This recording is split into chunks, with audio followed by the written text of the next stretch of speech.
Illegally incarcerated former Prime Minister of Pakistan, Imran Khan, said today that the country's ruler, General Asim Munir, is mentally unstable. Mr. Khan's response comes after multiple instances of mass killings of unarmed protesters throughout Pakistan during Mr. Munir's tenure.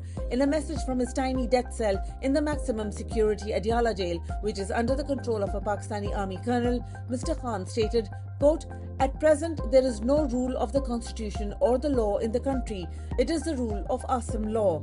Asim Munir is the most tyrannical dictator in history and a mentally unstable individual.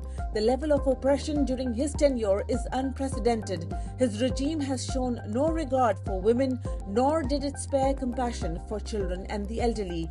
Asim Munir is capable of doing anything to satisfy his lust for power," unquote. Thousands of Imran Khan supporters have been jailed under Mr. Munir's orders, including female supporters, an unprecedented act in Pakistan's history, according to observers.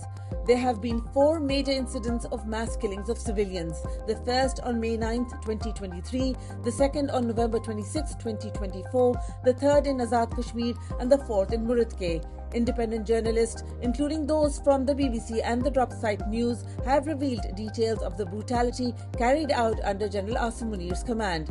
Pakistan, under Asim Munir, has been classified as a full authoritarian state by the Economist Intelligence Unit. Former Pakistan Prime Minister Imran Khan had said from his jail cell that he would rather accept death than slavery. The message comes as the leader of Pakistan's largest democratic political party, who Pakistanis voted for in a landslide in the 2024 elections, remains in prolonged solitary confinement along with his wife, Bushra Bibi. In his message posted on his official Twitter account after his sister Dr. Uzma Khan was allowed a brief visit, Mr. Khan said, quote, "Asim Munir is inflicting every form of cruelty upon me and my wife. No political leader's family has ever been subjected to such treatment.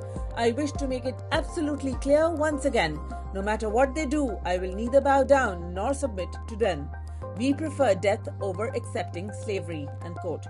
Mr. Khan reiterated that his party would not enter into any negotiations with the military establishment or the civilian setup put in place by General Asim Munir. He also called on Pakistanis to take an unequivocal stance on the constitution and the rule of law in the country, declaring, quote, "My message to the nation is this.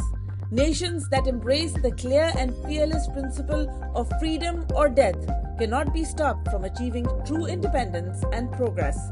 Only such principled nations ultimately prevail with honor," unquote.